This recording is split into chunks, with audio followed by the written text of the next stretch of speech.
Hi family, my name is Corrina and I'm a recovered alcoholic. And I'd like to start off by saying that God is good all the time, even when I don't think so. And this evening, my prayer is that I make God the centerpiece of my talk, as well as us getting to know one another. I was going to not use the questions, but at the very moment when Tim was sharing on them, I thought, well, perhaps that would be a better way to allow us to get to know one another. So I think I will read them verbatim and see what pops out of me. I had a different thought in mind. I was going to share about the surrendering process of one's thinking. Like after we've put down the drink, how do we maintain our emotional sobriety? I may go over that some other time during these questions, but I want to take a look and see what happens here with these questions, what God has for us. So why do I still go to AA after all these years? My sober date is December 26, 2001.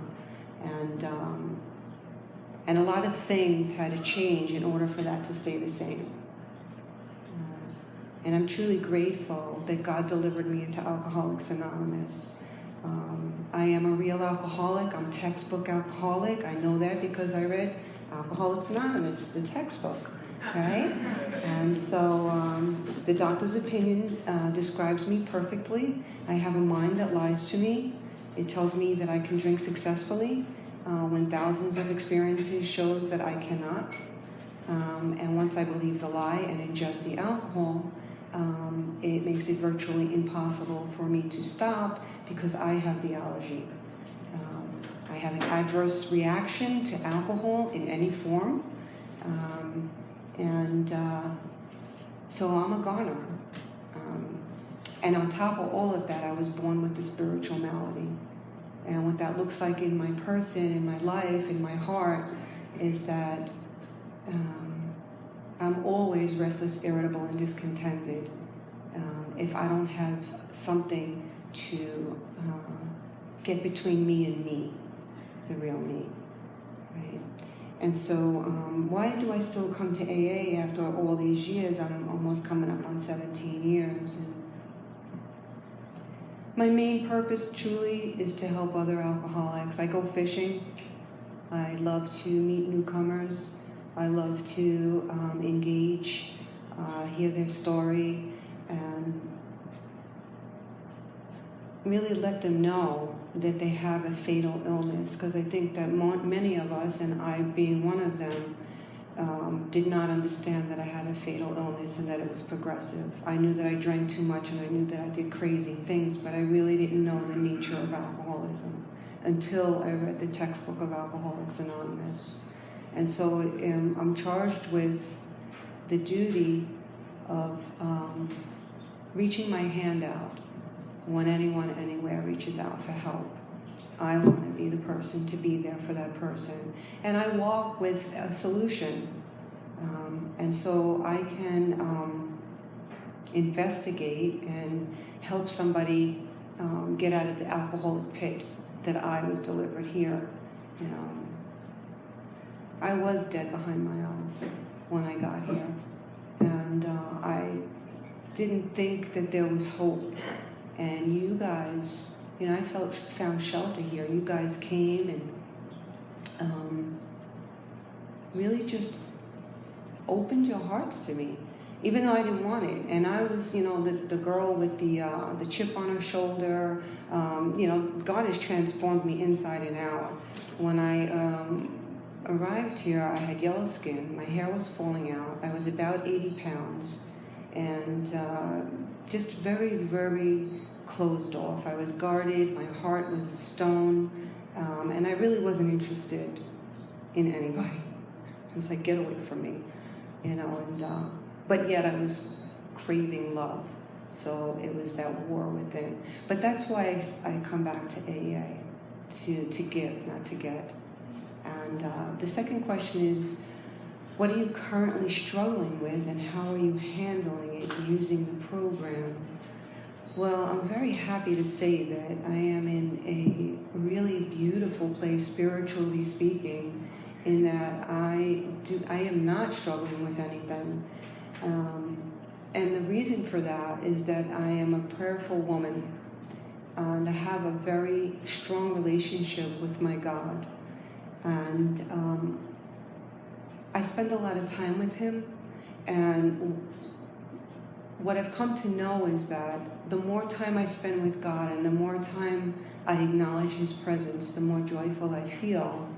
And I kind of I like to give illustrations in that, you know, when I was in my teens, growing up, people that I met and the people that I hung around with, over time, a couple of days, couple of weeks, I would start taking on, I would start to reflect a lot of how they were talking, how they were acting. And so likewise with God, the more I spend time with God, the more I can reflect and can start to have my mind be transformed into His thinking for me. And that's what we have in our 11th step regarding intuitive thought, strength and direction. These are the things I did not possess. And so I can tell you that there's a lot of circumstance in my life right now that 2 years ago, a year ago, I would be having a spin out. And this is not to say that my life is not without challenges. It just happens to be that I'm in a really good spot right now. And so what's going on in my life right now is that God has blessed me with 2 homes. I was homeless in 2006, so, you know, I'm just here to tell you that God is a restorative God. And so we're in the process of selling our home that we built with good blood, sweat, and tears. It served us for 10 years, and we got to give a lot of love to people and help a lot of other alcoholics find a solution in their life. But as you can imagine, you know, this, you know, it could be stressful, although I'm not having that. I am an amputee. As you notice, I had a little bit of a limp, and I'm having a little bit of a battle with Social Security. So my checks have been stopped, and they're telling me I owe them $15,000, and this isn't my first go-around with that, so that's going on. God inspired me in April to start penning a book, and my editor / friend has called me this afternoon and said that my manuscript needs to be fully written by the end of September, which I'm confident that God will pour that out of me. So, and I work with sponsees, and I have a family, and, you know, so there's stuff going on. But I can tell you that I feel very centered and not anxious at all. And the way that I get to do that, let's see if one of the questions, and so how am I handling it using the program? How I'm handling it using the program is I am absolutely taking possession of my thoughts. I'm not allowing them to take me captive. I'm using our 10th step in full bloom. There are many hidden treasures in the steps. And step 10 has been such a beautiful unfolding in this process for me. I've learned to shorten my spurts of emotional disaster, in that the moment I feel that I'm either trying to control or manipulate something that's outside a situation or circumstance, or if I have a negative thought about somebody, or resentment, or in the textbook it tells us if I'm going to be dishonest or self-seeking, the moment I feel a thought or have a thought, I do not get on the train. I will not allow that thought to take root in my mind. And this has been a practice of mine. And I'm bearing that fruit now. I have, as a result of originally going through the process and going through the steps, God had plowed the soil of my heart, and my sponsor dropped some seed. We pulled out some roots, some really deep roots of resentment and all of the other character defects that were in there. And my job, after step 3, is all about renewing my mind. You know, the first 3 steps are basically a mirror to show me what's wrong, but it does not have, the mirror doesn't have an apparatus to actually, like if I were to be looking in the mirror would tell me that I have a hair out of place, but it cannot comb my hair for me because it doesn't have an apparatus to do that. So after the 3rd step, when I become reborn and my spirit is perfect, the rest of the steps are designed for me to renew my mind. And the way that I do that is by aligning my heart, because it's a heart issue, with the mind of God. And that's why we talk about turning our will and our life over to the care of God. Now, I think many people, I can only say for myself and the women that I've worked with, are ignorant in their pursuit of that, in that I thought that I had to give God my will. God doesn't want my will. That's what separates me from the animals. He promised that he would never take that from us. So what the whole objective is to align my will with his will, which means that I'm going to somehow get a shift in my thinking process. And the way that that happens is that the Holy Spirit starts to work in my heart. So it's not what God can do for me, it's what God can do in me. And that's what I'm interested in. God and what the Holy Spirit is interested in me is what the sincerity of the condition of my heart is like. Am I coming to him with sincerity? Or am I, thinking that if I do 20 Hail Marys and I read my Bible, somehow that's going to make God move. Like it's going to make him do something for me. And in my immaturity, in my spiritual walk, I did have that thought. I thought that by doing all these things, if I went to church, I was going to be a good girl. And then therefore, I deserved my cookie. Like I need God to make stuff happen for me. Like I need that relationship restored. And I need to have, the house rebuilt the way that I wanted it rebuilt on the time frame that I needed it to be on. And I quickly learned through tears, frustration, inventory, sharing, and going back and pressing in, because I've learned as a result of using the program and the steps, particularly step 11, where I learned to live this interior life. I'm no longer expecting to pull out of the material world what I think I need. I'm going to say pretty much all these days of my work is done in the spiritual world. That's where my work is done. The manifestation of my life is produced in the material world. So that's how you can see how my relationship is with God. Just take a look at the fruit in my life, the joy that I have in relationships. Paul, can you give me my jacket? I'm cold. The way that it's all about relationship, and the first relationship that needs to be authentic is the relationship that I have with God, and this intimate relationship with God, and intimate meaning into me and see, and this is when I'm in right relation with God, and I open myself for correction. And the 10th step and the 11th step is all about entering a place of willingness. It's a state of mind, a state of being where I become willing to allow God to chastise me if he need be, to correct me if need be. I'm right now in the place where I am not needing that, and I'm being led and guided and loved. And I think this year particularly, I feel like crying because I'm so in love with God, is that I used to learn by fear, and now I learn by love. And it's such an easier, softer way. It takes a lot of time. It's perseverance. We don't get like this overnight. I was defiant, closed-minded, stone cold hearted. I rolled around in justifiable anger for years. You know, all of these things God worked out in me through the steps, through Alcoholics Anonymous. And I get to live this beautiful life.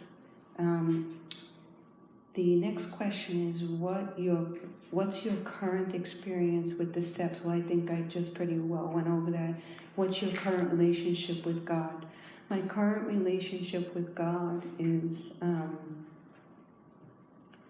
this might sound hokey, but I'm married to God. God is, He showed His fidelity to me in many different ways. And the first way was when I was delivered into Alcoholics Anonymous back in 1999, a shattered woman. I knew that, I didn't know Him as I know Him today, but I knew that the Holy Spirit had placed me there. Like I had no power to get there.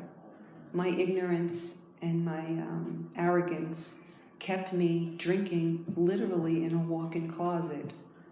And so our relationship has developed into this beautiful give and take of listening to each other.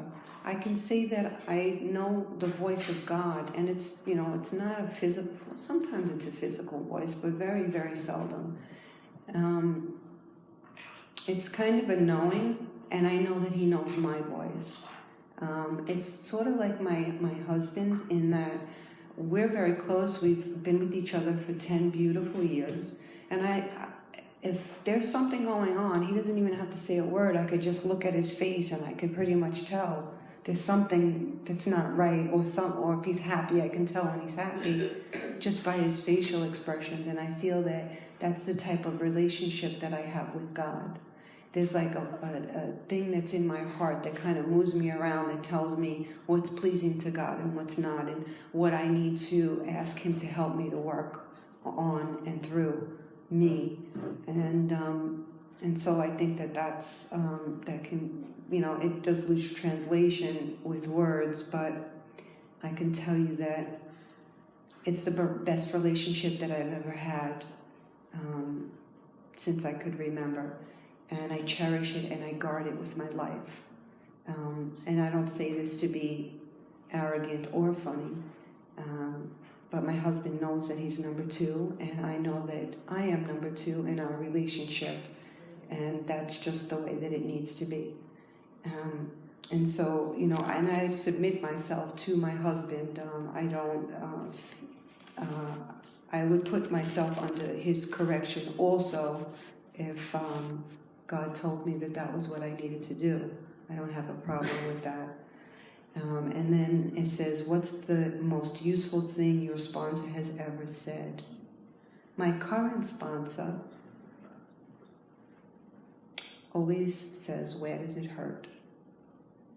And I think that that's the most genuine, insightful thing that one could ask, because it kind of just opens your heart, or at least it does mine, in a way that I want to take the journey and find out what is going on and what's wrong and what am I afraid of. So I think that is, and my very first sponsor, I think the most relevant thing that she had said to me, even though I didn't know it at the time, was, where is God in that? And I looked at it like a puppy dog sideways. I really didn't get it at that time. But I often hear that little voice when I'm trying to go back into self-sufficiency, if you will. And when I go back into self-sufficiency, I am painfully aware that I am there, because it's very hard. Life becomes hard. It's like I have to do too much work out here, so then I know, and thank God I have a place that I can go, which is my breath, and that's where God lives, in my heart. Thank you for letting me share.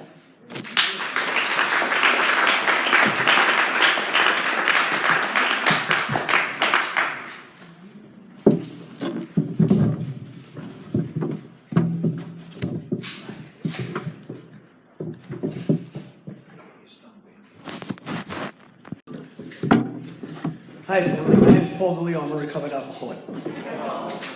And what she said. No.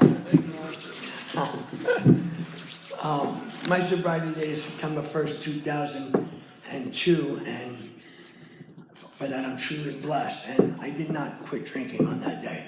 That was the day that God saw fit to separate me from alcohol. Because every time I quit drinking, I start drinking again. That's just my experience. I'm going to do it a little differently than Corrina did. I'm going to just do a little bit of my story, which will actually answer a lot of those questions. Most of my life I drank a lot and it didn't go well. You know, I drank socially for 10 years, then I turned 13.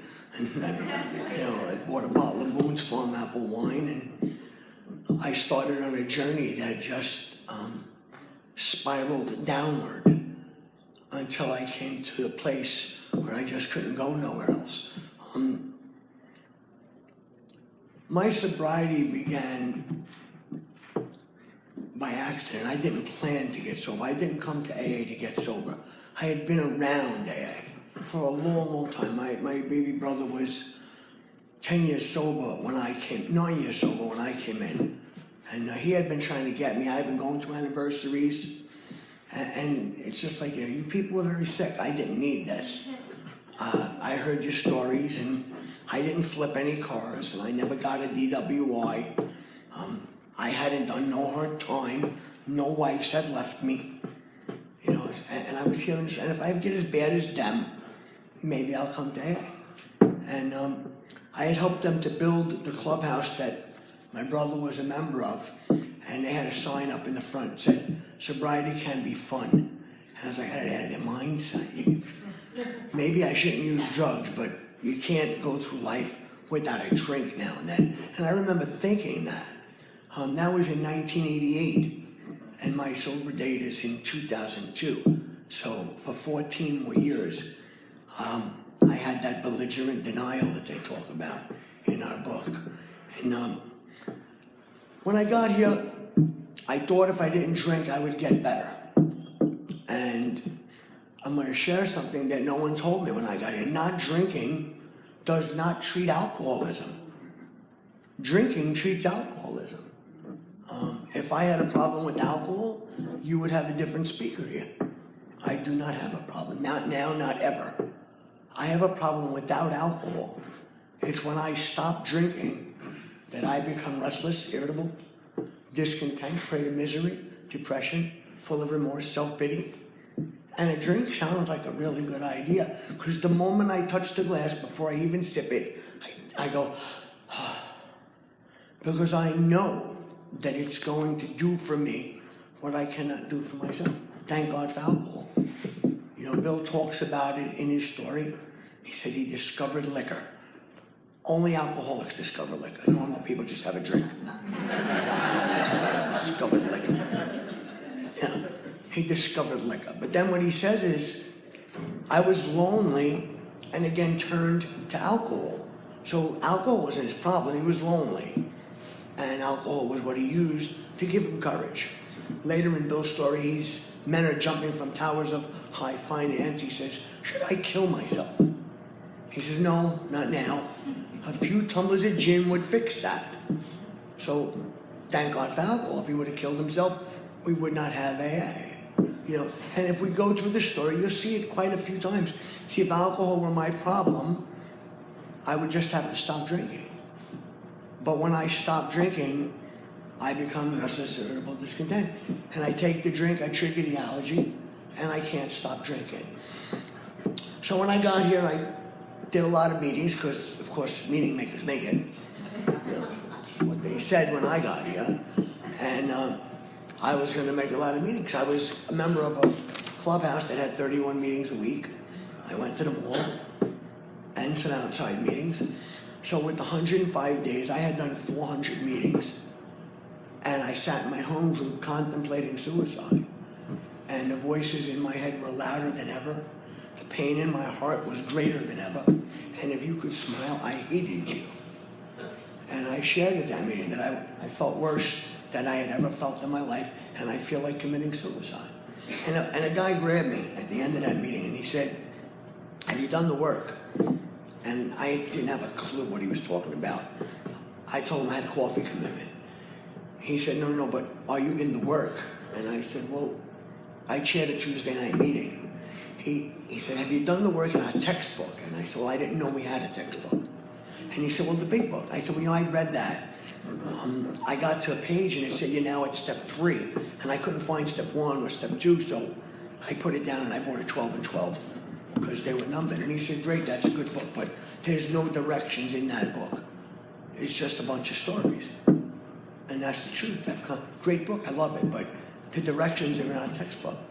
And he opened the book and he said, here, read this. I'll never forget it. It's like yesterday. Page 45, he said, lack of power, that was our dilemma. And I said, wait a minute. I thought alcohol was my problem. He said, how long has it been since you had a drink? I said, 105 days. He said, well, how do you feel? I feel like shit, I'm looking to kill myself. He said, then obviously alcohol is not the problem.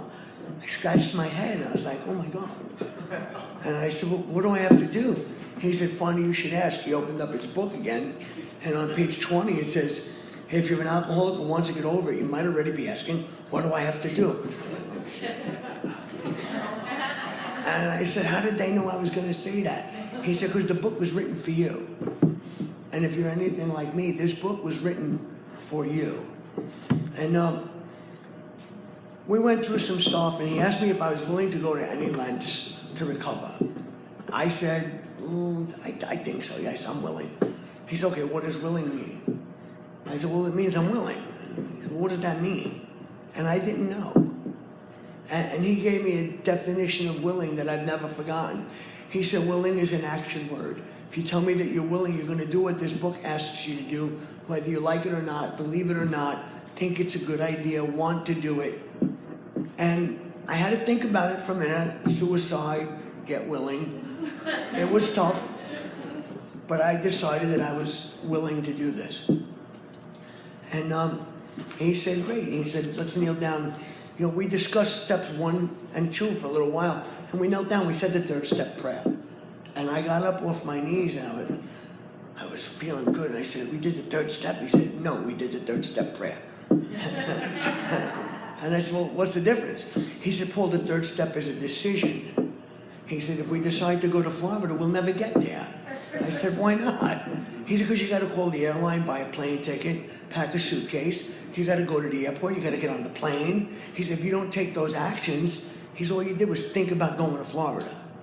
To make a decision requires action. So now that you're up off your knees, you have to do steps 4 to 9.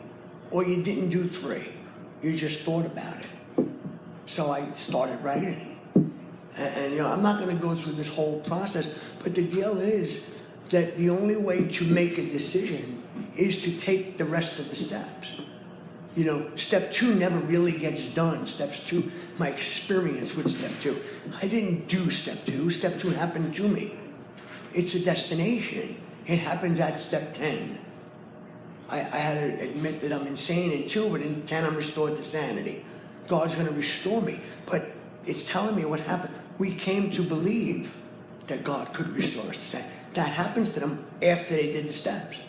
And I was looking to have this belief at step 2. That's not my experience. I did not believe that God would restore me to sanity. Me and God had parted ways in 1969 when I had hit a nun and I had a fight with a priest and I got suspended, thrown out of Catholic school. I didn't need God anymore. And from 1969 till 2002, I was ducking God. And when I got here, I had to get rid of my old ideas, my prejudices about God, because God was going to get me. I had to be rid of that. You know, I do like some of the questions. The only reason I still come to AA is to see if I can bring something. Because I heard when I got here that this was a selfish program. And it's really not. It's a selfless program. if I'm still coming here to see what I can get, I missed it. I missed it totally. I only come it. It says we meet frequently so that newcomers can find the fellowship they seek. That's the only reason we meet frequently. Meetings do not treat alcoholism. Meetings are a place where I can find a path to recovery. Hopefully get on that path, go through that process, recover, and now I only come to give back. So if I'm still coming to see what I can get, I missed it. I missed it. One of my favorites, one of the questions, it's funny, I thought about it immediately, was about what are you still struggling with?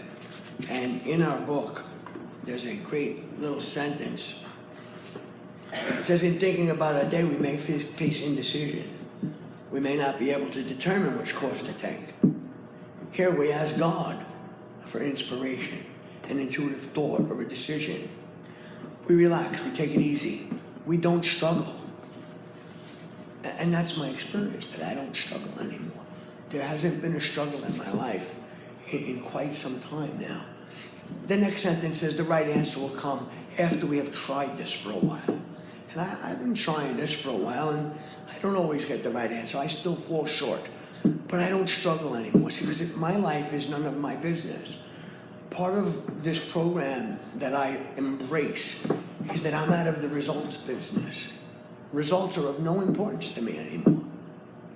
I do the best I can at any given moment in trying to follow what I believe God's will would be. And I leave the results up to God.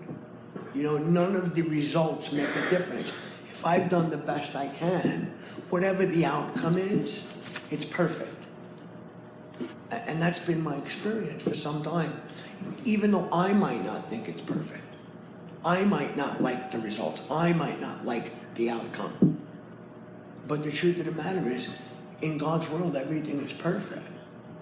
It just might not be perfect for me.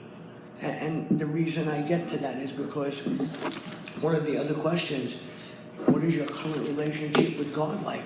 In our 11th step, it begins with, we're now at step 11. Suggest prayer and meditation. It says better men than us are using it. Then it gives me a little warning. It says it works if we have the proper attitude and work at it. So in my early recovery, I was struggling with a lot of stuff. And I went to one of my teachers. He wasn't my sponsor, just a teacher. And I asked him for some help. And he said, what's your prayer life like? And I said, the first thing I do every morning, before I get out of bed, I ask God, please keep me sober today. He said, why? Who are you? Why should God keep you sober today? Does God work for you? I was like, I didn't know. That's what they told me to say. He said, Paul, you're supposed to be working for God. Maybe you should try asking God what you could do for him today, instead of telling him what you think he should do for you. And it changed my entire sobriety. It changed everything. And from that day till now, that's how my day begins. I thank him for waking me. Because if you think your alarm clock woke you, bring it to the morgue. It's not going to wake anybody. God allowed me to wake up this morning. A lot of people did not wake up this morning when their alarm clocks went off. That's just a fact. So I thank him. And then I ask him, Father, what can I do for you today? Please give me power to do that. And then the rest of the day is none of my business. That's my relationship with God today. I consider my plans, but God changes them constantly. And I'm okay with that. And one of the other questions, the most useful thing that your sponsor ever told you, and again, he wasn't my sponsor. It was the same individual who gave me that statement. I had been admiring this gentleman. I knew him from drinking. I met him again in AA. And when I got here, he already had 14 years. So I hadn't seen him in so long. And I was admiring his sobriety. I was listening to the things he was saying. And it was so different than everything else I heard. And I went up to him one day after a meeting, and I said, if I want to be like anybody in AA, I want to be like you. And he said, Paul, God doesn't need another Peter. He needs you to be Paul. He needs a Paul D. He does not need another Peter. And I got it. And I stopped trying to be like him. And I just started to follow my own path. And that also changed my entire story. God, each of us is uniquely useful. It says so right in our book. Each of us. There are people who only I can help. And then there are people who only Taylor can help. And there are people who only Jim can help. And there are people who only Corrina can help. That's just fact. You know, and the truth is I don't try to help everybody anymore. God always lets me know. My relationship with God allows me to be in a place where God talks to me with intuitive thoughts and decisions. I have come to rely on it. It says so in our book. We should come to rely on it. And you know, as I walk this journey today, I have come to understand that there is no limit to where I can go. I can do anything. I can be anyone. God will allow me. But the truth is, none of it is of me. I take credit for nothing. The anonymity of our program, you know, in our 12 tradition, it states that anonymity is the spiritual foundation of all our traditions. It's not talking about me hiding my name. It's talking about me not taking credit. It's like making an anonymous donation. I don't sign my name on the check when I make an anonymous donation. I give cash, or I give a money order without my name, because the deal is I don't take credit for anything I do here. I don't help anyone get sober. That's not my job. God gets people sober. I share my experience with people. I tell them what I did when I was at this area in the book. My experience will not get anybody sober. In the beginning of the book, it says we've written a book, we share our knowledge and experience. I have a lot of knowledge. I've read this book, I couldn't tell you how many hundreds of times. I also have a lot of experience. You know, it asked me, what's your current experience with the steps? Well, the deal is the steps, the numbers have fallen off. The steps aren't something I do. The steps have become my way of life. It says in our book, our way of living will have its advantages for, it doesn't say not drinking will have advantages. Not drinking didn't have a lot of advantages for me. Not drinking was pretty horrible for me, actually. I think being sober is one of the greatest causes of relapse. Because people stop drinking. And stopping drinking is horrible. Because now I become prey to misery and depression. I become full of remorse and self-pity. All of the bedevilments. On page 52, we talk about the bedevilments. But on page 51, the book says, leaving aside the drink question, we tell why living was so unsatisfactory. That's when I'm not drinking. And that's the truth for me. I could not do this not drinking thing without this program in my life, which connected me to a God of my understanding, which gave me power, which means I'm no longer powerless over alcohol. And if we look at the first step, it says we admitted that we were powerless, not that we are. If I were still powerless over alcohol, you'd have another speaker. We passed a lot of bars on the way here. There is no way that I could have made it past all those bars without stopping just for a sip. If I were still powerless over alcohol, I have gained access to power. It says so of one fact. We are all agreed, first 100, write that. No, I'm sorry, it's 50 of the first 100. It's in We Agnostics. On one fact that says we are all agreed, we have gained access to and believe in a power greater than ourselves. I got access to power. So if I have access to power, it's like if there's a blackout, I got a generator. I don't have a dilemma. I start my generator, I plug in my TV, my refrigerator, my lights, my air conditioner. There's no dilemma. When there's a problem arises here, I have access to power. So I don't have a dilemma. I haven't had one in quite some time.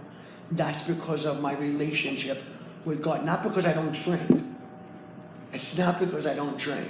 I don't drink because I have a relationship with God.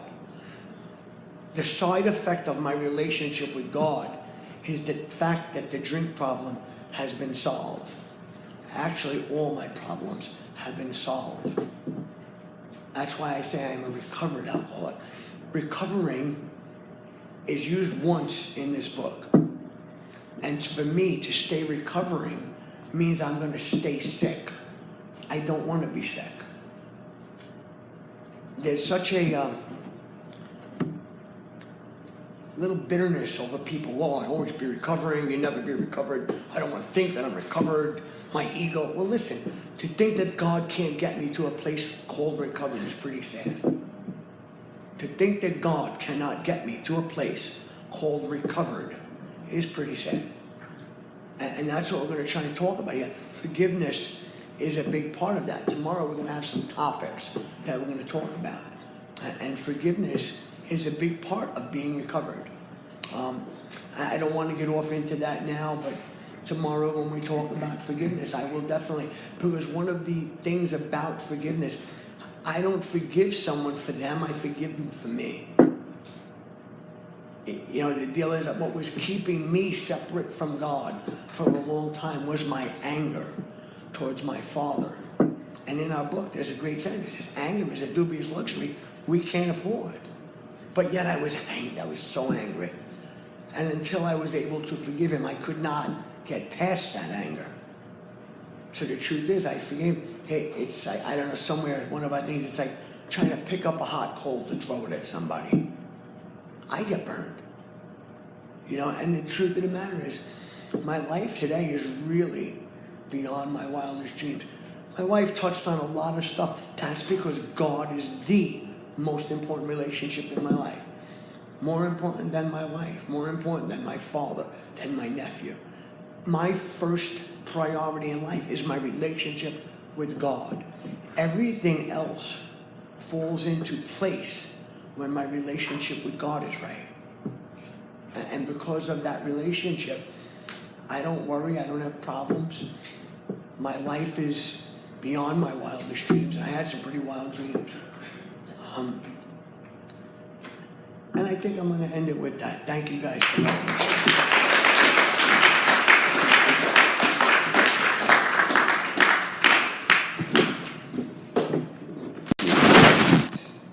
And when I got sober in Australia on the 9th of October 1992, that's something that a lot of people in my first home group used to say. You don't have a right to speak at meetings about Alcoholics Anonymous. It's a privilege. So I'm privileged to be here and privileged to. Nice to meet some new people. My home group is Third Step, One Flight Up in Brooklyn, Park Slope, Brooklyn. And as I said, my sobriety date is the 9th of October 1992. And what I might just do, just really briefly now, is just as briefly as I can share what it was like, what happened, and what it's like now. Just so you have some context for me, and then tomorrow we'll kind of flesh that out a little bit more. I'm glad there's a rubric for sharing what it was like, what happened, and what it's like now. Because if there wasn't, I would tell you all kinds of things. So I was a terrible, terrible liar when I drank. And so I'm glad that Alcoholics Anonymous suggests that this is what we do. And I also love that my first sponsor used to say his favourite part of the book is that part in the doctor's opinion where he says you can rely absolutely on anything these men say about themselves.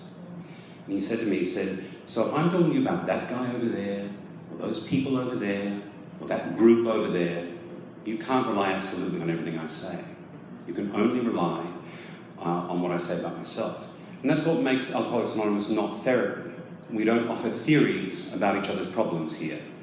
You come to me with a problem, and I simply say, oh, I've had a problem like that, and this is what I found useful. If I haven't had that problem, I might say to you, why don't you go speak to Joe? Maybe he's had that problem. But I can't theorize with you about what your problems are.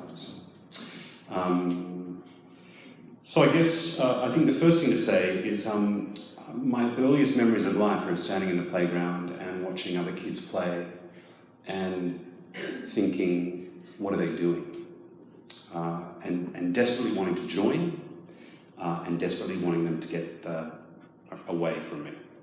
And I had the same experience when I walked into a meeting of Alcoholics Anonymous at the beginning of 1992. It was in a small Australian country town, and I simultaneously wanted desperately to join, and I wanted desperately to get a long way away from you people. And when I was a very, very nervous, unhappy little kid. And when I was about 15, something happened which I didn't pay much attention to because it didn't seem to be that important.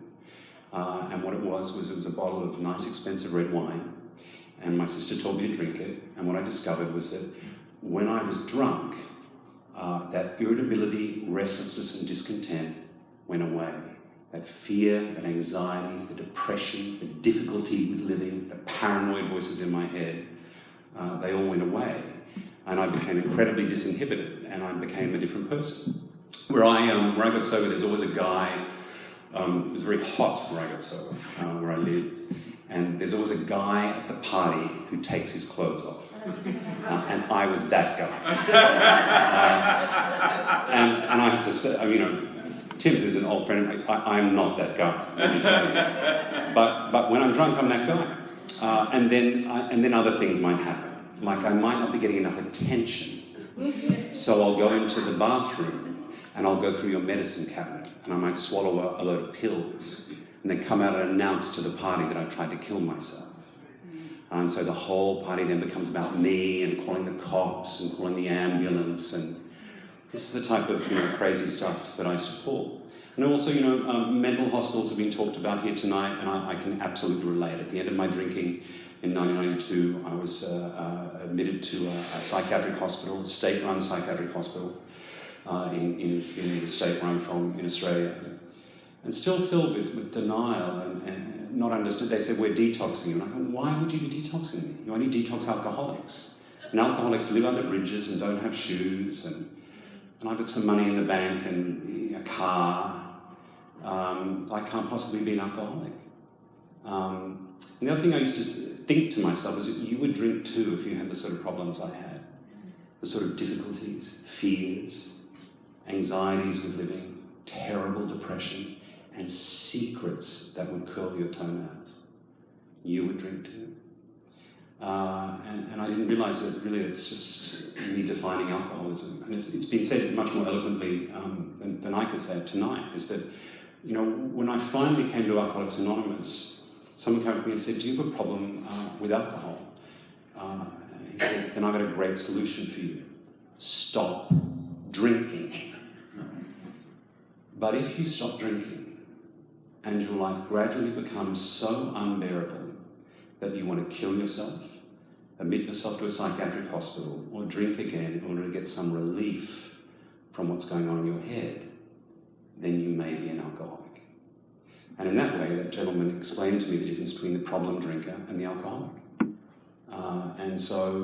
Anyway, long story short, I found my way to Alcoholics Anonymous through a series of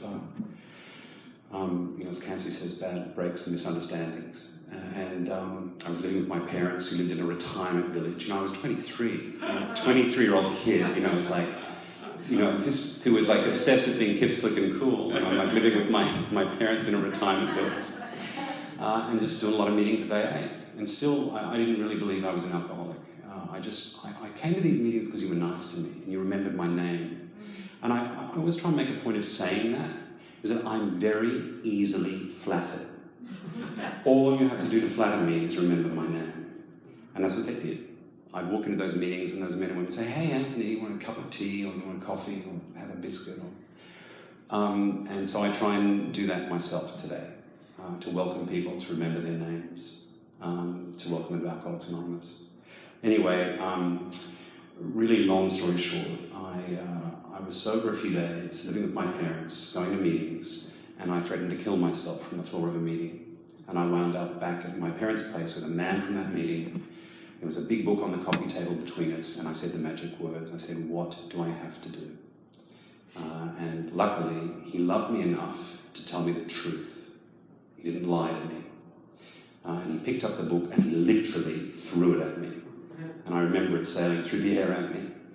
And he said, you need to begin to read this. And I couldn't read, I had a stutter, a terrible, terrible stutter.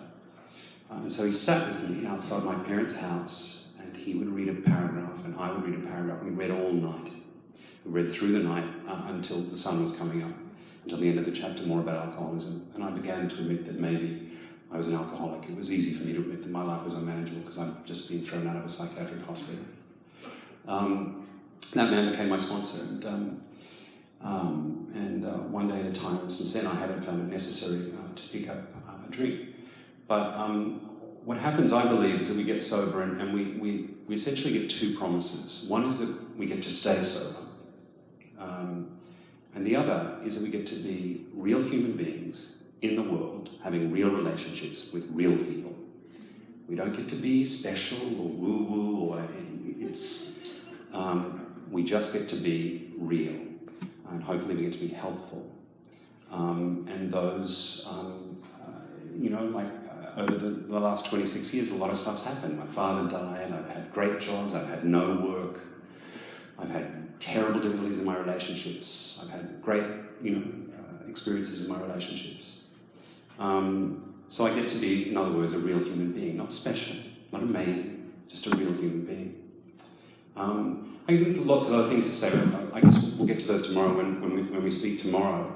One of the things, I love some of the questions on the icebreaker, and one of the questions I loved, I was talking to my friend Tim and James about today, was I love that question, what's the best thing your sponsor ever said to you? And my sponsor says, I think probably the best thing he ever says to me is, my husband's name is Peter, and I'm notorious for badgering him mercilessly. And so my sponsor, Rick, he will often send me an email and there'll be nothing in the body of the email. And all it will say in the subject heading is, leave Peter alone. So I think the best thing my sponsor's ever said to me is just shut up. Shut your mouth. Shut your mouth. And that's one of the most spiritual things I can do, is keep my mouth shut and listen. And we'll talk about service and making amends and the other kind of wonderful parts of the program, and hopefully we'll get a chance to speak a little bit about spiritual materialism. That thing where you come in and you kind of get to the 11th step and it's kind of amazing. Your life is looking really great and you've got all the terrific things in your life. And we can talk about how that makes you a taker in Alcoholics Anonymous, not a giver, because the steps finish at 12, not 11. And I feel it's so important. Is that if you're not willing to give back what's been given to you, then I'm not willing to work with you. But we can save those things for tomorrow. But it's a great privilege to be here. I'm really excited to hear what other people have to say, and thanks for asking me to share.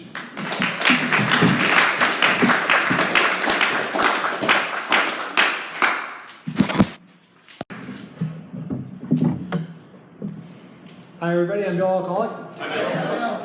So, how many in here have less than 6 months sobriety? Cool, I'm glad you're here.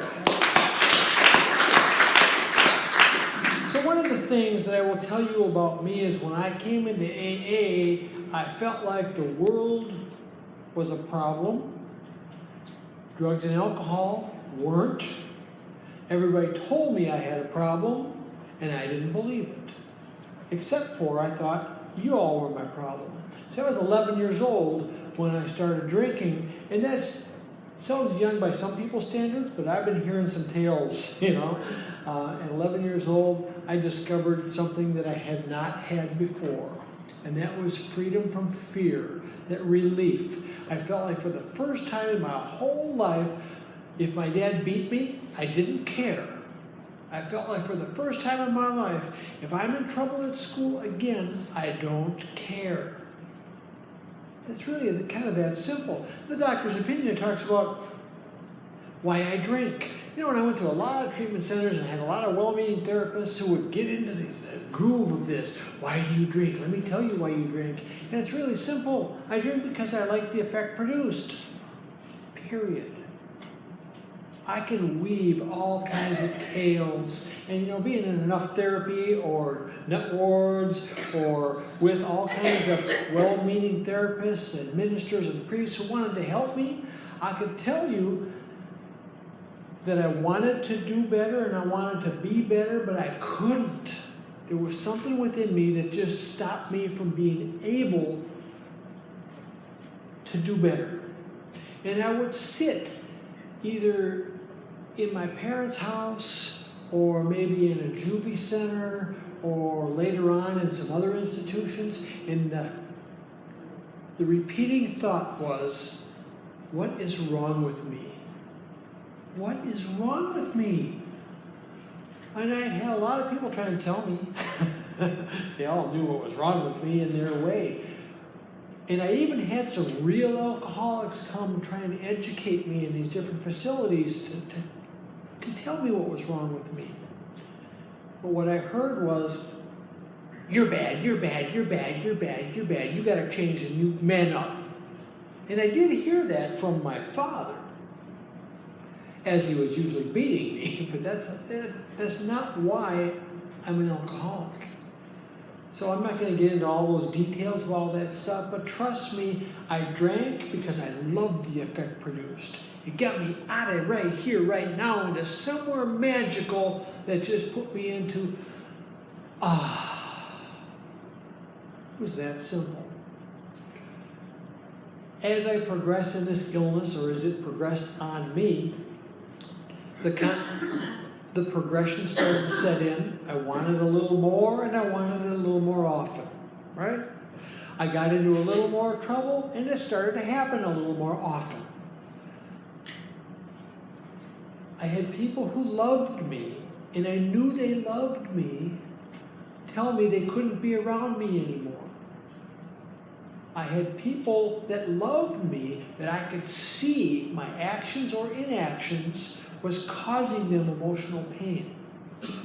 You know, I've heard this said by other people, and this was also my experience. I can remember my mother sobbing and crying after I've like overdosed one more time out of treatment, swearing I'm gonna do good, and there I am all messed up again, crying, tears running down her cheeks, saying, can't you see what you're doing to us? And here's this crap that I heard somewhere else. I go, I ain't hurt anybody but me. And I've since heard this from other people. This isn't just, my form of selfishness. Apparently, it runs a little rampant in people like me. So what happens is I get involved and committed to this alcoholic lifestyle. And I start taking all kinds of other substances. And one of the things that I heard that fit me so well was I backdoored into Alcoholics Anonymous through a bunch of other substances and a 10-year run on some opiates and a bunch of other craziness and criminal activities. And a guy looked at me one time when I was going to NA and he says, tell me about your experience with alcohol. I said, well, I don't know, it's not my big problem today. I got a case and I got this and it's all about that. And he said, tell me about it. And I said, oh man, I was 11 years old. I started drinking. I couldn't stop. When I was 11 years old, I couldn't wait when I was stopped. I was in jail at 12. I was my first treatment center, adolescent treatment center at 12. And by the time I was 12, I knew I was an alcoholic because of what they all told me. But I didn't get it. I didn't know it. So I would comply. I would comply. They would say, you need to do this. And you need to, here's your packet. The treatment style packet. We're going to do your first step. And then we're going to do your second step. A lot of these people, again, were very well-meaning, but they didn't have this with me. And I needed, and I didn't know I needed it, I needed identification. I needed somebody that I could look at, that I could say, that guy cleaned up pretty good. I never heard him talk before, but you know what? He was like me.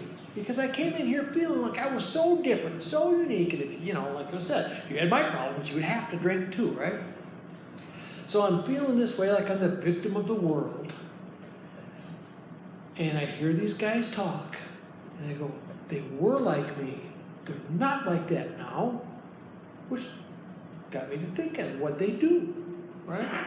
So I started to listen for what they did. Now, I still wasn't ready to surrender because I'm into compliance mode.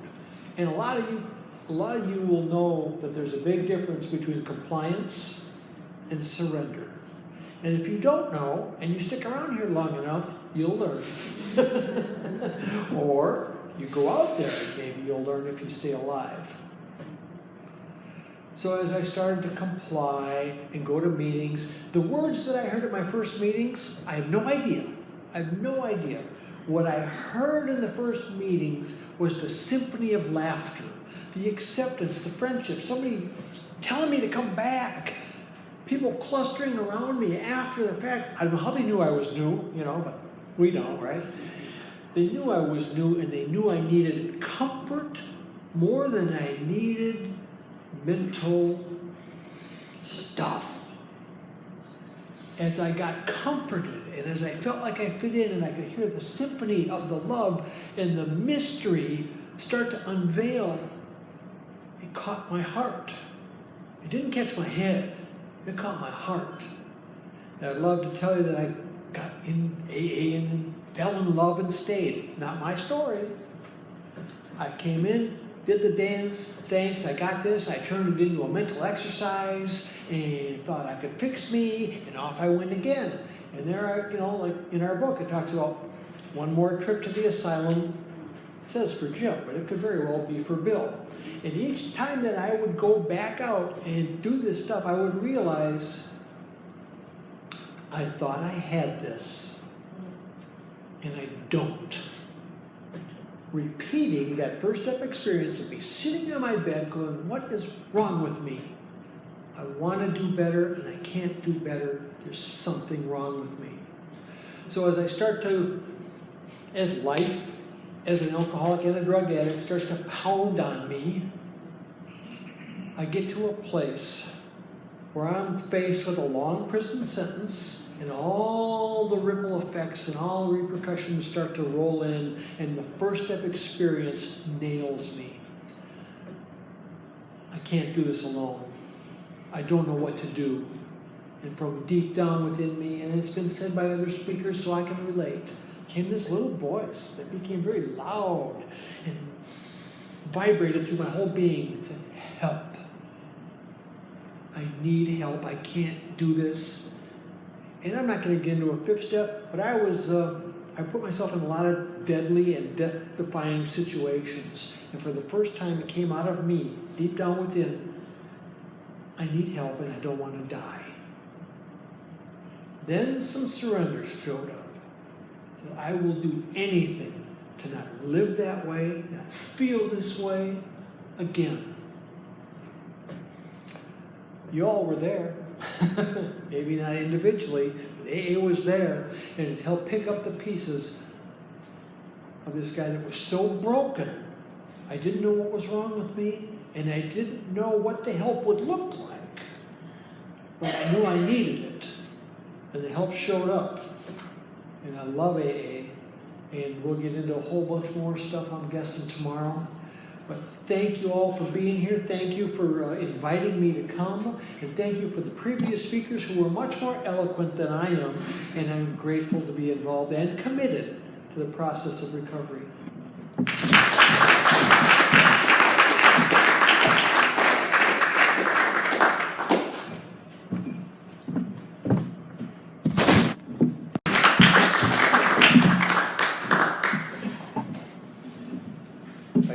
My name's James, I'm an alcoholic. And my sobriety date is the 18th of December of 2002. But that's not the first time I got sober, and I'm going to tell you a little bit about that. I left university at the age of 22, and I moved to London. And it was a city that was new to me, and I found myself there on my own because I didn't really have any friends there anymore.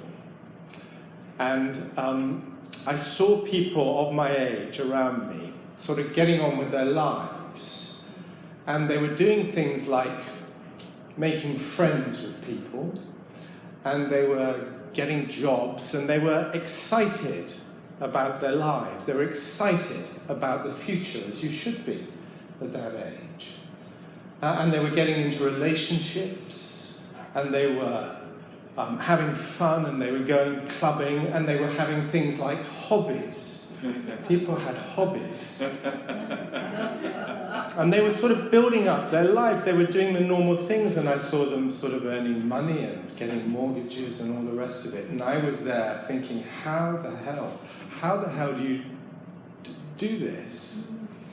And I was in my little bed sitting room in North London, feeling incredibly sorry for myself and feeling that I'd been dealt a raw deal, and I just couldn't face it. I couldn't see how you did all this. I couldn't see how you worked life in that way, and I couldn't face it. I was too frightened to face it. And I knew what the answer was. I knew what the answer was because I'd always drunk. And you know, they talk about sometimes crossing a line. I can tell you almost to the day when I crossed the line, because I made a decision. I thought, I was sitting in that bed sitting room, I was frightened, I was lonely, I thought, what the hell am I doing here? And I made a decision to go to the local off-license and to buy myself some beer, and to take it back and to drink it on my own. And that set the pattern of the next 13 years of my life, because it absolutely worked. It did what I knew it would do. It did what I knew it would do. And I was always inclined to be a sort of solitary drinker. You know, as life went on, yes, I made friends. I didn't like many of them, but I made friends. And I drank with those friends, but I always wanted to be on my own. I always wanted to finish the job properly, and I felt I could do that on my own.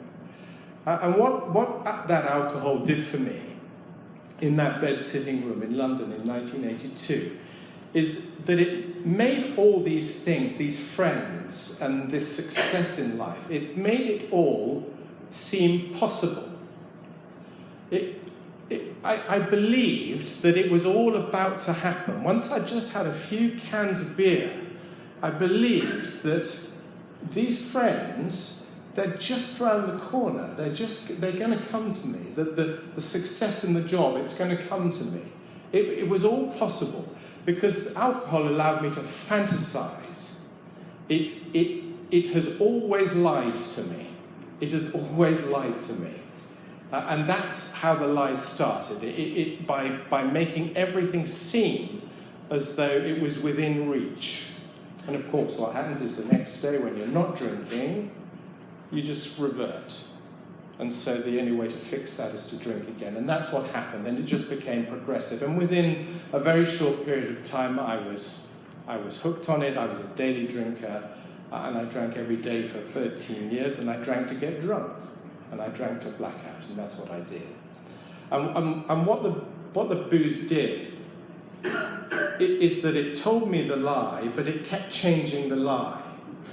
Because, first of all, it says, well, this is a good thing. It's a good thing because it's sort of relieving you of the fear and the tension and all the rest of it, and that's excellent. So that's a good thing to do. That was the first lie it told me, and then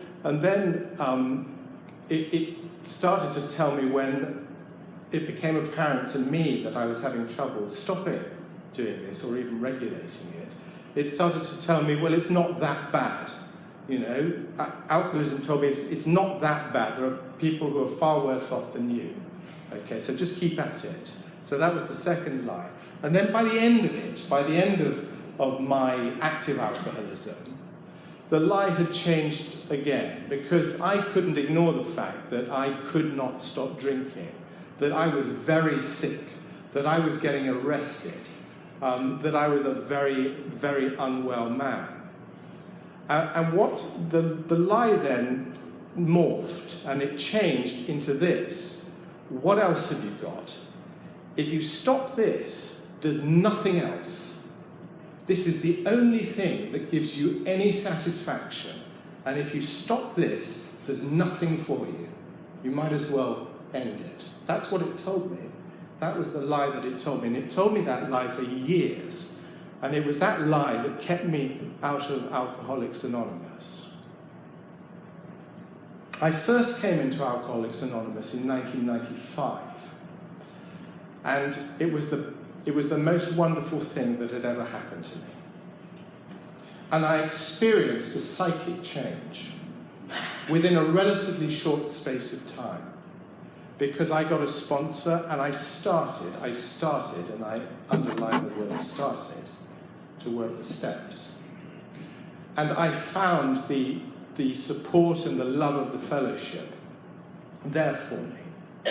Even though I didn't really want it, I was one of these people who's already been described as somebody who, had a sort of solemn notice on their forehead. But they weren't having that, and they made. I remember going to one particular meeting that Tim used to go to, and that was the first meeting I went to. And I used to go in just after it had started and scuttle off at the end, before anybody could talk to me.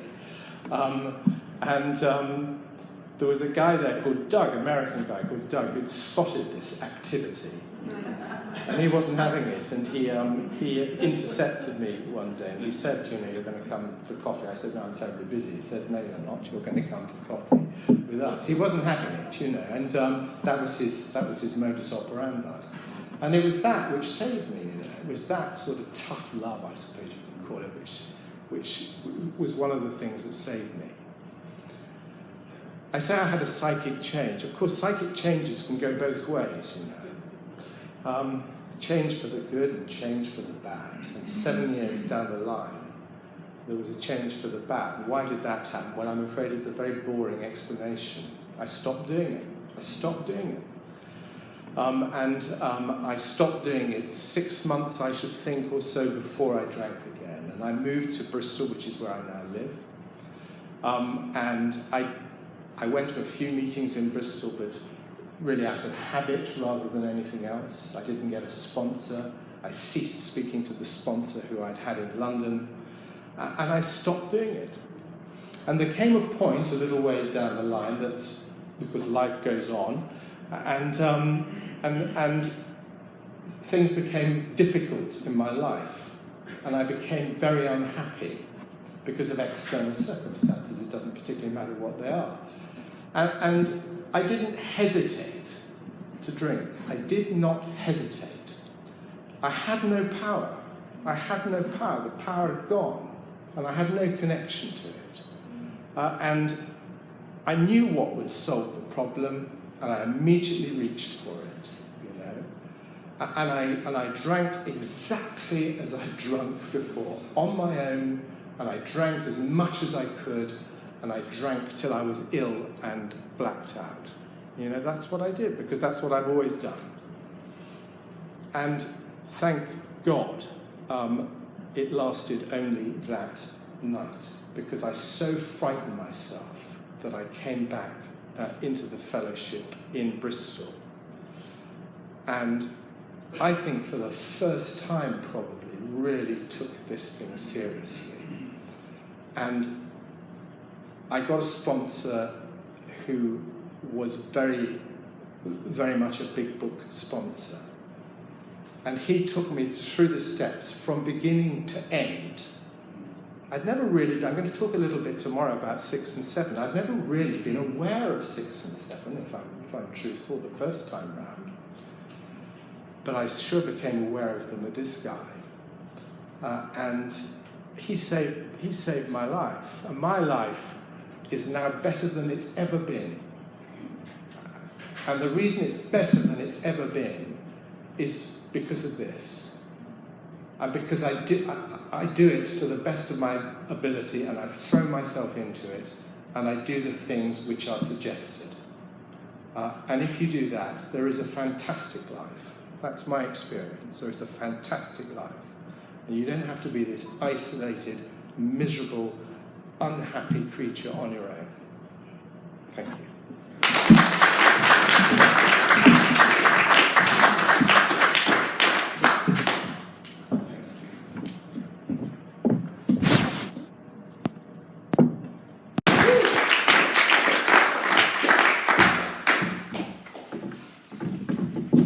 Hi everybody, I'm Ava and I'm an alcoholic. Great to be here. Thank you for inviting me to participate. It's an honor and a privilege to be in a meeting of Alcoholics Anonymous, and especially to do a panel like this. So thank you so much.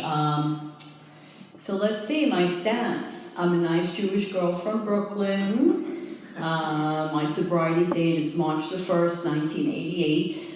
I have a home group, the Atlanta group. Work the steps, I got a whole bunch of sponsees, and I stay busy in Alcoholics Anonymous. That's how I stay here, day to time. Comfortable more often than not in my own skin as a result of the program of action that we heard talked about tonight. Thank you so much for kicking us off. I love the format and I love the questions. It's very thought-provoking. You know, my sponsor, the best thing she said, my current sponsor, the best thing she ever shared with me that I stole is she says, I have alcoholism, not alcoholism, which is the reason why I'm still active in Alcoholics Anonymous after all these years. Because, you know, if I treat my alcoholism, I'm okay. And if I don't, I'm not. Because it creeps back in slowly. If I get lazy and I, you know, don't do all the actions that we do in the steps, I'll start to feel scratchy and itchy.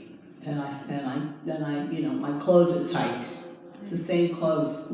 My skin's tight. And then I'm short-tempered, and then I begin to talk a little ugly to my mother. And she doesn't deserve that. Then I become remorseful because I don't like the way that I spoke to her. And then I, you know, and that's the alcoholism. That's what it looks like, and that's the treatment. Very lucky when I was newly I got clean in a sister fellowship. The best thing I learned as I was here for a little while is that I'm an alcoholic. I didn't know that. I was so out of my mind when I came. I had no idea what was wrong with me. I had no idea what was going on. I knew something was wrong. I mean, I was unemployed, unemployable, living at home with my parents, suicidal, couldn't sleep. I was just physically really beaten up, purple, black circles under my eye, looked like a raccoon, just destroyed. I knew that I had a problem with drugs. I thought I was just a party girl, and I got a little carried away where I was unemployable for like 3 or 4 years in my bottom. And so I didn't really know what was going on. I went to a detox/rehab. They brought us meetings every night. I fell in love with all the fellowships. I always loved alcoholics and drug addicts. I just didn't know any sober ones. So when the sober ones came to the detox, I was like, oh my God, my people. You know, here are my people. And I had a whole change I had a spiritual experience in the facility because I was like, I am in love with these people. I am going to follow them to the ends of the earth because I was like, I'm going to do whatever they do. It was just remarkable. And that really was like my second came to believe that a power greater than myself could restore me to sanity. These people were sane and they were me, and I knew that I saw that in them, and that was that was my moment. I'm going to do whatever they do. I knew if they could do it, I could do it. And that's what they said. And we have a program of living that works for people like us. Please come. This is what I heard, which is remarkable because I never listened to anyone. I didn't understand what willful was. You know, I just did whatever I wanted to do when I wanted to do it. And then suddenly, these people caught my attention, and I became willing to do whatever they recommended, even though I had no idea what they were talking about and I didn't understand anything. But pride got me sober because I was too embarrassed to ask questions.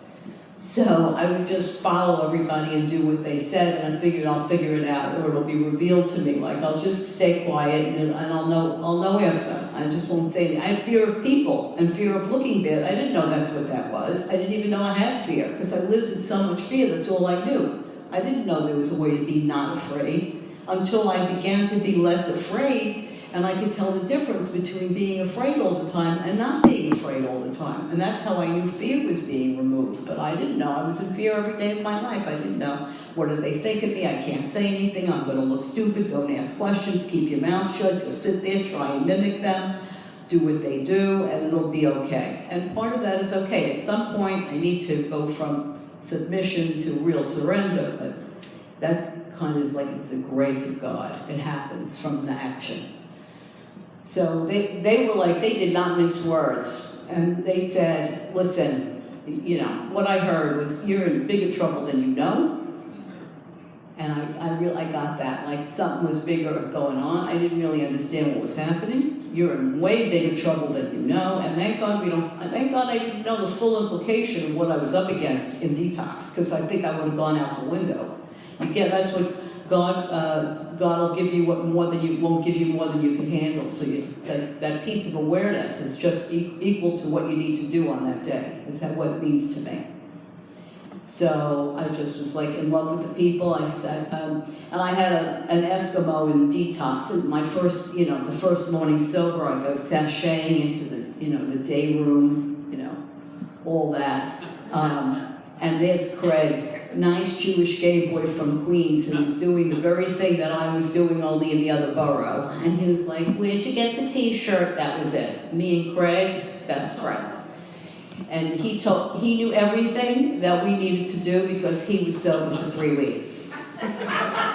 But truth be told, he knew absolutely everything we needed to do, and that was, he was picking me up from detox with my bag of laundry and taking me to a meeting of Alcoholics Anonymous or wherever we went before I went home, and we were going to go to meetings. And we ran around going to meetings like we were going to club openings.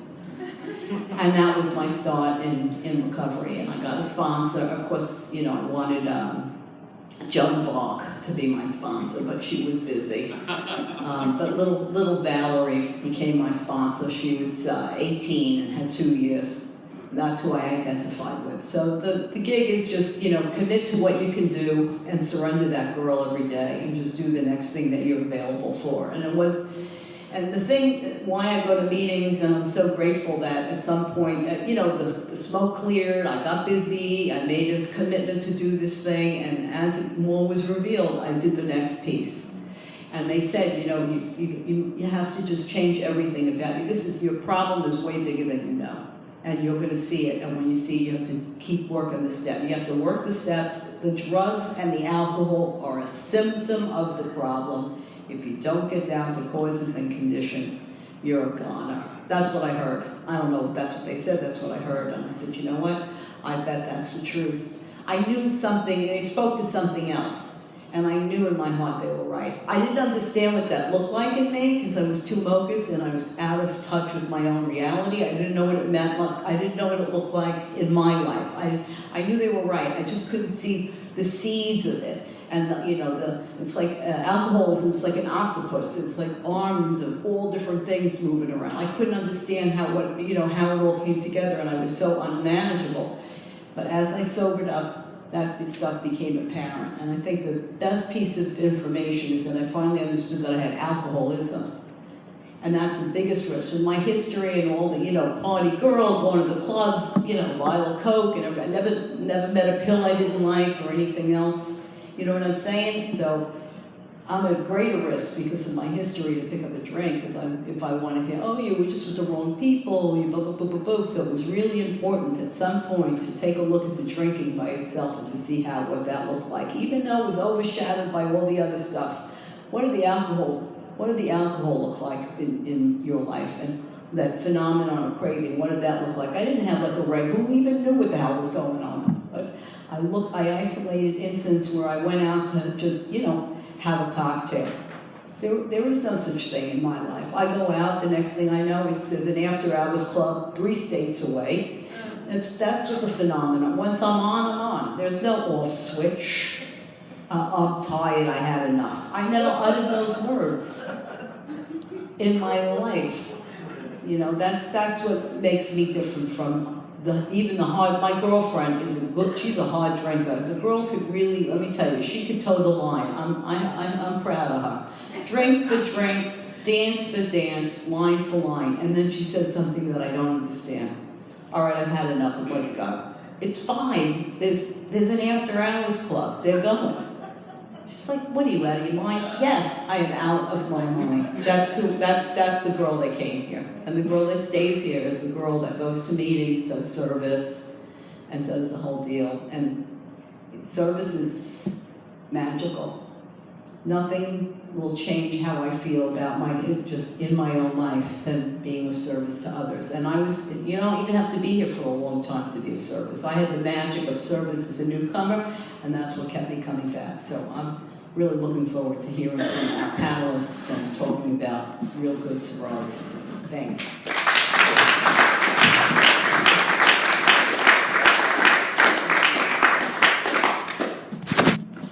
Hi, my name is Joe McFadden. I'm a very grateful alcoholic. And because of the loving grace of God, the 12 Steps, a sponsor who's never read that part in the big book that says love and tolerance of others is our code, and who considers his job in Alcoholics Anonymous to comfort me when I'm afflicted and afflict me when I'm comfortable. And the 12 steps and a higher power that it led me to, I haven't found it necessary to face life or escape life by taking a drink or doing any outside issue since June 14th, 1993. And for that, I owe you people my life. And the other thing I'd like to say is I believe sobriety is like sex. If you ain't enjoying it, you're doing something wrong. But I thought about that when they told me that in Alcoholics Anonymous, and I thought about the first time I had sex. I was scared. It was dark. I didn't know what I was doing, and I was alone. And you see, that's the gift here tonight. You don't have to be alone. That's Alcoholics Anonymous. Now, the person that you're looking at tonight is not indicative of the person that landed on the doorsteps of Alcoholics Anonymous. So very briefly, I'm going to share with you not what it was like. It's still the same. I'm going to share with you what I was like. I'm not the same.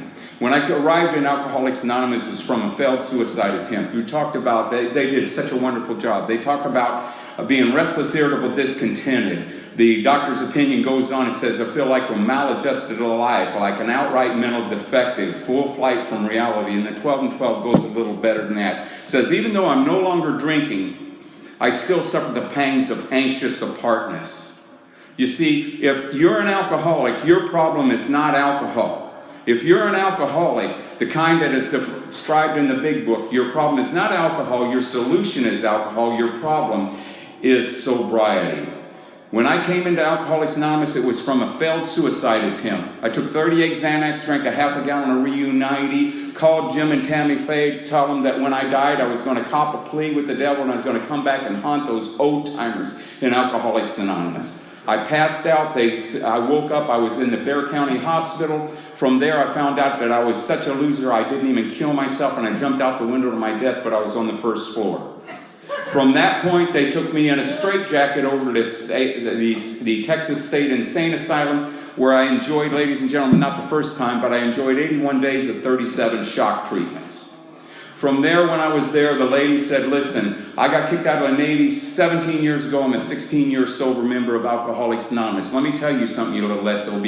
I've seen you coming in and out of AA. You come there to pick up those girls in those halfway houses, and you're stoned when you come. She goes, I'm going to tell you something. Regardless of what you read, regardless of what any other counselor had told you, Alcoholics Anonymous cannot, will not, never has, and never will, and is absolutely impossible to fail, provided you do some things. You never got a big book. I don't want you in any of my therapy sessions telling me that AA doesn't work. You never got a big book. You never read the steps. You never took the steps. You never were of service to others. Alcoholics Anonymous will not work for you because you don't work for Alcoholics Anonymous. She says, I know a man who got his desire chip from Bill Wilson February 6, 1957. He said he's willing to work with you if you give him a call. I called him. And he told me some things that I'll talk about tomorrow. But let me tell you where I was. I weighed 370 pounds. I was awarded the state of Texas MHMR, and that stands for mental health, mental retardation. I was getting $486 a month for SSI.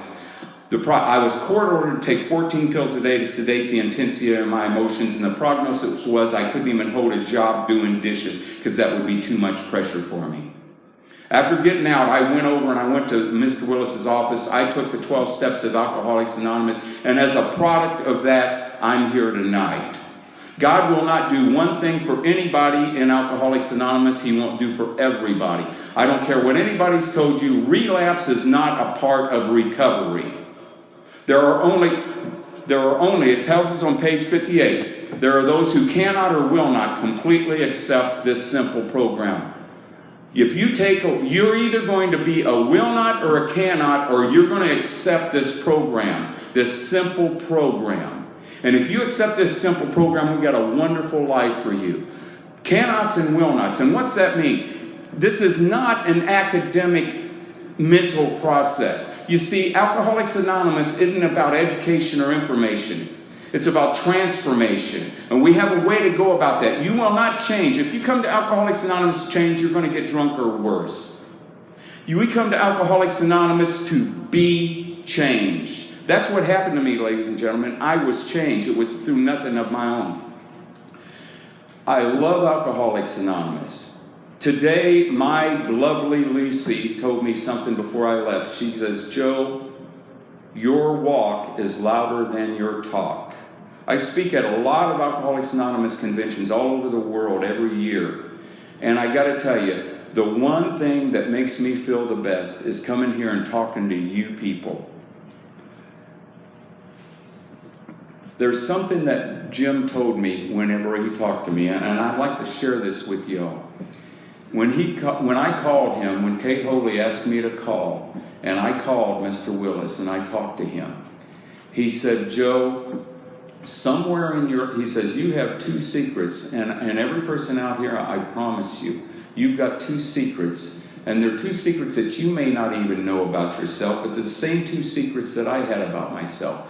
And the first one is, you always knew you wanted to love and be loved more than you were ever able to give or receive. And the second secret is, you always knew you were smarter than you were ever able to demonstrate. And for those two inabilities, you found it and you blamed it on other people, places, and things. And the truth of the matter is, we just don't know how to do that. And that's what this program is. And here's the thing that changed my life. You see, I've been a taker, I've been a loser, I've been a user, and I've been an abuser. I busted, disgusted, and was never to be trusted by anyone that had came anywhere within my gravitational radar. And he said, Joe, I'm going to agree to work with you. And everything I've received from my higher power through me, I'll pass on to you under one condition, and this is a non-starter. That you have to agree to pass it on to others. That's the program of Alcoholics Anonymous. You see, Bill Wilson, December 11, 1934, was in Towns Hospital. And he had this clean mountain wind blow. And he said that was his spiritual experience. The room lit up. He felt as though a mountain wind. He was on top of a mountaintop. Every one of us have had that felt before, right? And I'll give you an experience. Your lawyer calls. Joe, yes, sir, what happened? They're dropping the charges. A clean mountain wind blew through and the room lit up, right? But that wasn't Bill's spiritual experience. The embryo of Alcoholics Anonymous was this. Suddenly the idea that crossed through my head, perhaps there are others that can benefit from this. That was the embryo of Alcoholics Anonymous. And the guiding principle of Alcoholics Anonymous is found on page 128. You take a room full of losers, users, and abusers, and they buy this. Giving rather than getting becomes the guiding principle. I did a workshop up in somewhere in New York, and a guy says, hey, look, that's all real good, airy-fairy, new age bubblegum crap. He goes, this is the real world. When do I get mine? I didn't have a good answer, but I got one tonight. It's the 11-step prayer. If you go through this process that we're going to be talking about tomorrow, the dice of God, as Emerson said, the dice of God are always loaded. You can't outgive God. It is in giving that we receive. It is in loving that we're loved. And it is in forgiving that we are forgiven. And I hope to talk a little bit about that. I want you all to know, every person in here, I've been praying for you to come in here and stay sober since June 14, 1993, every night. And every morning from 4:30 to 6 a.m., I'm 12-stepping in my 11th step. There is a God. May you find him now. Thank you. My name's Tim. I'm an alcoholic. Thank you.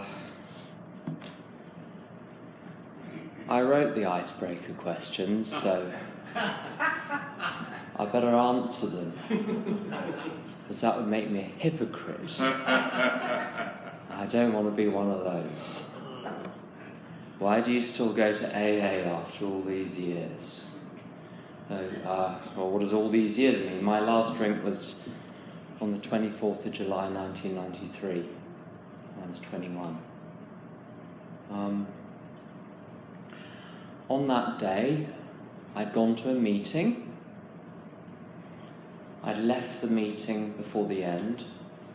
I'd already shared, so there was no need to stay.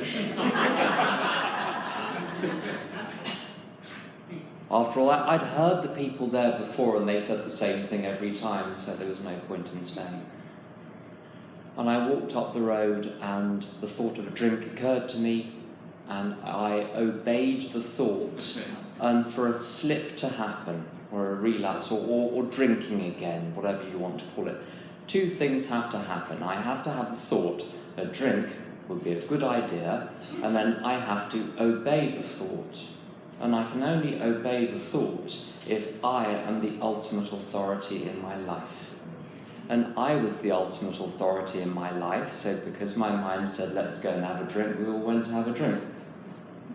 And I went to the pub, and I drank this, and I drank that, and I went to the off-licence and bought a bottle of spirits and drank that down. It wasn't spirits, it was fortified wine.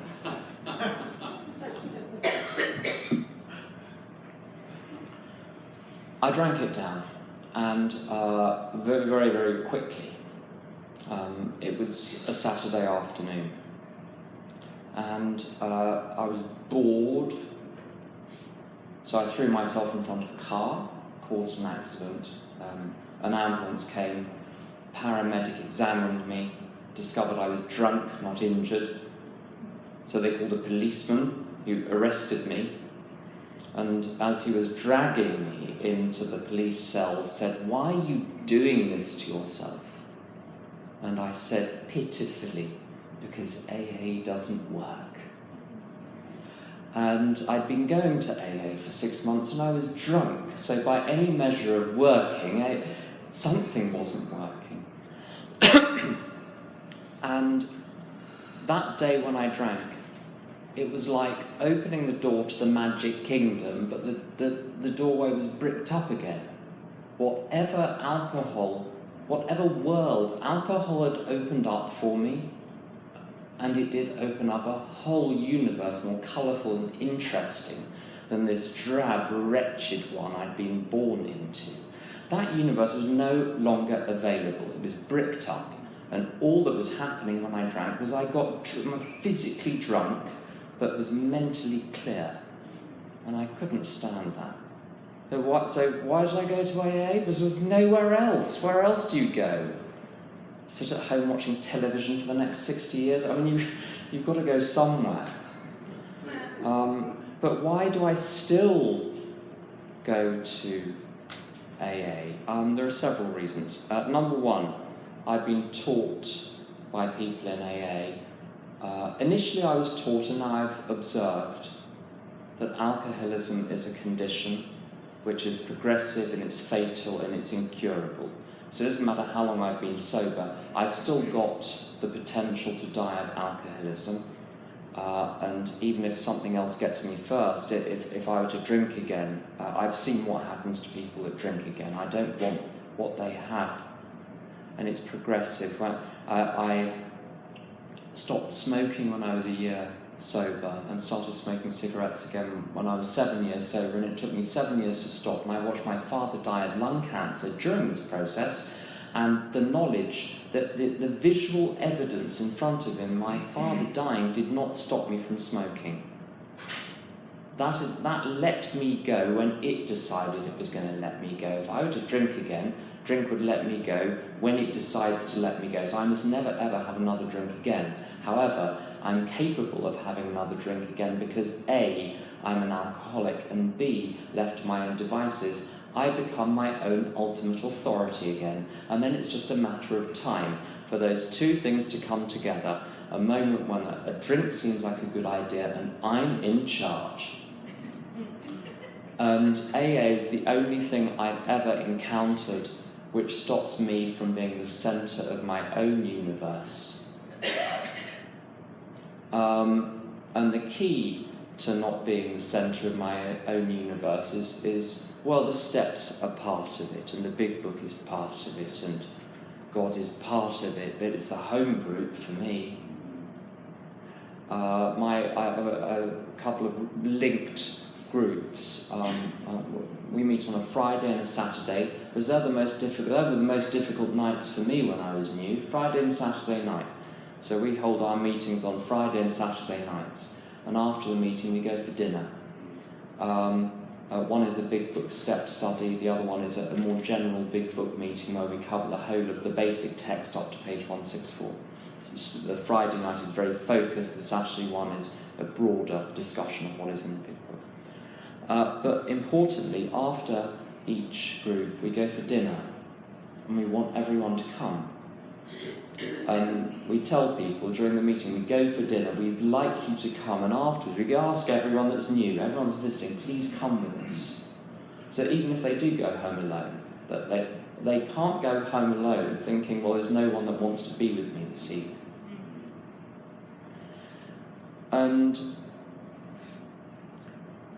when I'm at dinner, sitting with people that I didn't choose anyone in my home group, and I don't choose to sit next to anyone in particular. You sit where you sit. You sit with the people who are there, not in little cliques going to this restaurant, another clique going to another. We try and all go together when we can. I dissolve into that group, and I'm safe. And this produces a spiritual entity which then carries me through the rest of the week. What else does my program today involve? What are you currently struggling with? I struggle with myself. I struggle with arrogance. Someone wants to define arrogance to me as an insistence that others recognise my estimate of my worth. That they respect my wishes and accept my leadership. Being argumentative, obstinate, opinionated and overbearing. And I will act like that and then wonder why no one wants to spend any time with me. It takes every ounce of AA not to destroy my arrogance, but to keep it within manageable bounds. This is after 25 years. This is whew. How am I handling it using the program? By submitting the actual seconds and minutes and hours of the day to the direction of a power greater than myself. So I say, what do you want me to do today? And what my higher power seems to want me to do today is to do the things which keep the show on the road, to fulfill obligations in my home group towards my sponsees within the AA structure and carry the AA message to the outside world, to fulfill my obligations at work, to fulfill my obligations to my community and society, and most importantly, my family. And once you've done all of those and you do a few things you enjoy too, it's bedtime. You wake up the next day and you start again. God, please direct my thinking. Why do I say that? Because it needs directing. Because if it is not directed by God, it will be directed by a lower force. And I was never I thought I was in charge. I was not in charge. It was as though I was being dragged behind a galloping horse of my ego, with my foot caught in a stirrup, dreaming that I was riding the horse. But I was always a slave to my latest emotion. And I don't want to be a slave to my latest emotion anymore. My current experience with the steps, I've got my little big book here, and there's a little sticker for each person. I keep a sticker for where each person is. And we go through it page by page, and they say what they got out of the page. I say what I got out of the page. When there's an instruction, I share how I do the instruction. They do the instruction. When they finish, they come back. And doing this, I can't remember the last time someone dropped out of the process. Very simple, very straightforward. What's my current relationship with God like? I show up every morning and say, what do you want me to do today? My relationships with other people on a good day, what I'm aiming for at the moment is to have no opinion, to be agreeable rather than argumentative, and to yield rather than control. And that seems to work very well. What's the most useful thing your sponsor has ever said? I've had a number of sponsors over the years. The one that set the ball rolling I'm going to finish on this point. I said I was depressed, and I was. I was clinically depressed in terms of I matched the clinical symptoms of depression. The description did not define the cause, it defined the state. I matched the clinical symptoms of depression.